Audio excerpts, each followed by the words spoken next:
Today's episode begins with a question. What is the wisdom you have gathered to you? So it's been inspired by writing this next retreat that we're running at the beginning of December. And one of the things we're going to be exploring is how winter is a time of turning inward. The leaves have fallen, the crops have been harvested, the stores are full, and within that is the metaphor of seeing the wisdom or the crops that you have gathered to you, that you are now storing ready for when they need to be used. And if you're watching on YouTube, you can see it definitely is winter as I'm recording this, or coming up into winter. Um, I'm snug and cozy in my gloves and my scarf in my new office. In fact, I'll talk a little bit more about where I am in a moment. Now, whether we see this time of winter as literal or metaphorical, its message feels clear to me. This is a time to allow ourselves to rest, to settle, to let the maturation happen deep under the surface. Through so much of our life, we are trained to stay up in our heads, disconnected with the natural rhythms of the seasons. In this always on culture, everything must happen at the same time. We are constantly doing. But we have to have times of rest. Otherwise, nothing new can grow. So as we turn inward, it's essential to listen to our bodies. They are our wisest self. They remember the rhythms of the seasons. And women, of course, tend to know cyclical rhythms intimately. And men, too, of course, have a natural rhythm, though without the obvious monthly bleed, it can feel less visible, perhaps. But we all have these cycles. We are natural creatures who follow the seasons, but in our modern world, we've been trained out of it. So noticing and being with these cycles, these seasons, is a key part of how we grow. And and these times, they can last for months or years, perhaps. It all depends on what it is that we need to learn in order that we can gather that wisdom, um, that we can, harvest that crop, that we can gather that wisdom to us, ready for our next phase of growth. So, if you've listened to any recent episodes of the podcast, or you follow me on Instagram or Facebook, you'll know that we have just moved home. And here I am sitting in my new office with wattle and daub behind me, in this early 1600s cottage. We thought we wanted something modern with lots of glass, and we've ended up here.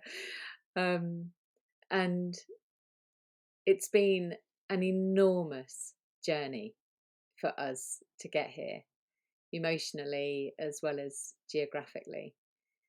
And in fact, it's the reason for having a 3-week hiatus in this season of the podcast. I simply had to honour everything that we were going through. I had to turn inward to myself and to my family, and to my dear friends that, who were all being impacted by our move. And in fact, as I say that, really, it was the beginning of my own winter, beginning of that shift into a new season. So, my reflection here is that when we first moved to our old house 20 years ago, I was filled with resistance. And I'm going to talk a little bit more about how that manifested. And it took many years for that resistance to soften and for me to begin to understand what lay beneath it, what caused it, um, and and how to address it. And as my friends and family know, and had to endure over multiple conversations, and I'm so sorry for putting you through this. I spent an awful lot of time thinking about moving, slash talking about moving. Um, but for someone who's generally not averse to change, it just didn't happen until the middle of this year, when I and my husband as well, Anton, we had a strong sense the house and the land around us had released us. And and for me that sense was really visceral. And there was also some other kind of practical aspects too. Our son announced that he was going to leave home. There were lots of other things that went on, but there was also this very visceral sense for me personally that the house and the land around us said, okay, you can go now. And my sense is that it was only because I'd learned to love them fully that they said that they would let me go. I'd learnt the lessons that they were there to teach me. So I mentioned that I arrived with resistance. I would even say I'd arrived with some prejudice, with some assumptions against the place. And it sounds so weird to be saying that now when I reflect back, because why buy a house somewhere and almost choose not to move in fully? But that is actually what I did. I know, and I reflect back on language that I heard myself use, probably sort of 5, maybe 10 years ago, saying to a friend, "Oh, I feel like I've moved in now." We'd been living there for 10 years at that point. Um, and there were lots of things that that showed up in this kind of resistance, this sort of unwillingness to fully become part of the house, to become part of the community. Um, and I think it sort of came out in a sense that the house was never quite enough, like the way it looked wasn't quite as good as if somebody else lived there. And there was lots and lots of sort of stuff around that, which I think is a lovely metaphor for how I felt about myself. Obviously, it was nothing to do with the house. These things really are. They're generally about things that we feel about ourselves. Um, I also actively shied away from making connections, particularly when I first moved there. And I don't know if you've had a chance to listen to the conversation that I had with Debbie Pugh about confidence, which was series 5, episode 8. I think actually it's the one just before this one. And how we met in a school playground when our sons were just starting the local school, and we both said we didn't really want to make any new friends. And from my perspective, I was kind of actively really didn't want to. I really felt like I had enough friends in my life and didn't really want to be making connections into the village. There was that resistance there. And obviously what happened is that she became one of my dearest friends, thank goodness. um, but there are a number of kind of assumptions or fears sitting underneath that around um, what happens when you become too closely entwined within a community, or stuff there that I needed to work through as well. And obviously, you know, uh, one of my huge learnings, one of the enormous bits of wisdom that I have gathered, is that I ended up with an incredibly strong network of amazing, wonderful women and men around me, who taught me that actually, when you make connections in a community, it can be just astonishingly powerful and nurturing and nourishing. And the fears that I had carried were ungrounded, but they were true. The fears were there. The truth of the fear was that the fear was there. And what I needed to do was unpick that in order to be able to be open enough to build the relationships that I did build. I think there was also something around familiarity breeds contempt. I'd lived away for years, lived abroad, lived in Cairo and Lisbon, and then ended up living 10 miles from where I was born. And I think part of me arrived, and on a very, very deep subconscious level, I was still seeing it with the eyes of my adolescent self. And I think that was part of that resistance. Um, and also the landscape around where we lived.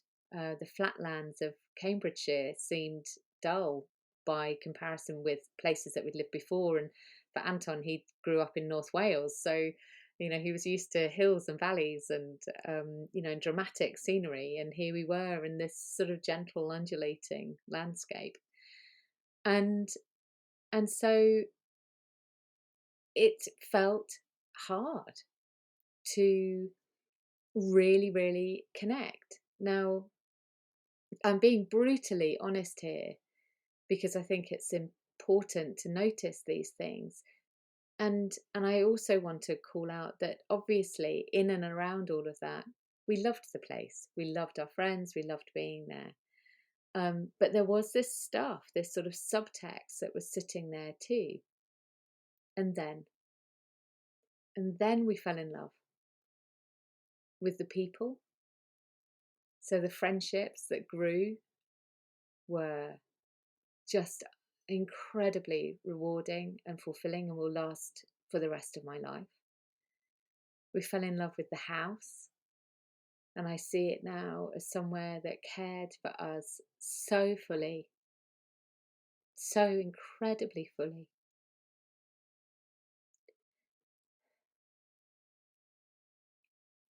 During some incredibly challenging times, as well as vibrantly joyful times. And we fell in love with the land, as there were so many people during lockdown. We began to see the land that we lived in with new eyes. We saw the undulations of where the three counties of Cambridgeshire and Essex and Suffolk meet. We walked and we walked and we walked, and Anton cycled and cycled and cycled, and we knew that land. And we noticed the rise and fall of those undulations in a way that seemed entirely at odds with how we had perceived it before. And of course, for so many people, lockdown had this powerful effect of bringing a fierce awakening and awareness of life and nature, and an appreciation of everything that we have. So whatever it was that sparked an awareness, an awakening of that deep wisdom, the challenge is to hold on to it and to see how it is that we wish to use it. And my sense is that we can apply this learning of what has come before and how we wish to use it to what comes next, to support what comes next. We can apply this to jobs, to relationships, to places that we live. We can apply it to pretty much every experience that we have in life. Everything gives us a learning opportunity that we can take forward. And part of it might be looking with a really unblinkered eye at what was going on before and what we have learned, what it has taught us that we can then take forward. with an unblinkered eye into what comes next. So, our original family home taught me so much, and you'll have heard my voice breaking earlier. It taught me so much about connecting with others, as well as with myself and with the nature that was around us. And I am deeply, deeply grateful for every single experience that we had there. And I know that our new family home here in this wooded valley on the edge of England will teach me just as much. And in fact, I'm already learning. So, one thing came from a neighbour who shared something someone else once told her. And I'm misquoting her here, but the essence was living in a valley is like living inside a hug. And so, my personal learning, these things I know, is to bring all of the wisdom that we have gathered from the past 20 years in our previous home and to use it to help us to be entirely present with everything we experience in this new home without expectation or assumption, and to fall into the hug that it offers us.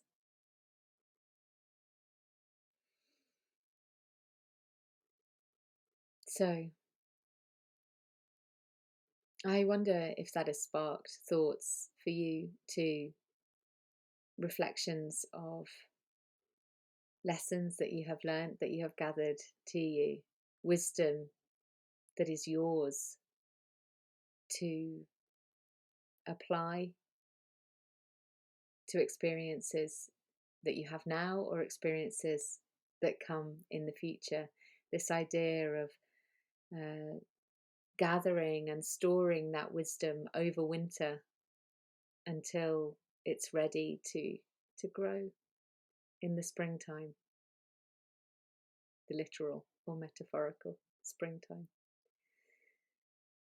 And as ever, I'd love to hear from you. It's just beautiful when you share your reflections from these episodes.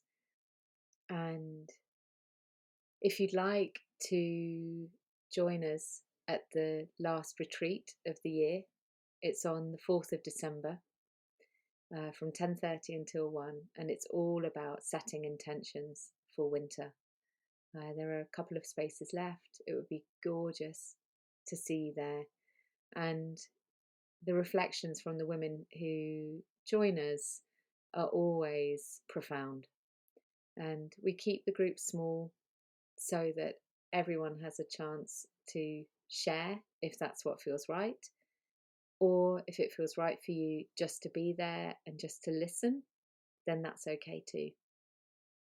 And yeah, as I say, it would be wonderful to see you. So simply email me, henny@hennyflynn.co.uk, if you'd like to join us. And if you'd like to find out about any of the retreats or anything that's happening next year, then please do get in touch and join the mailing list as well. And to do that, just message me and I'll make sure that you get added. So take care, my darlings, and I send you a hug and a wave.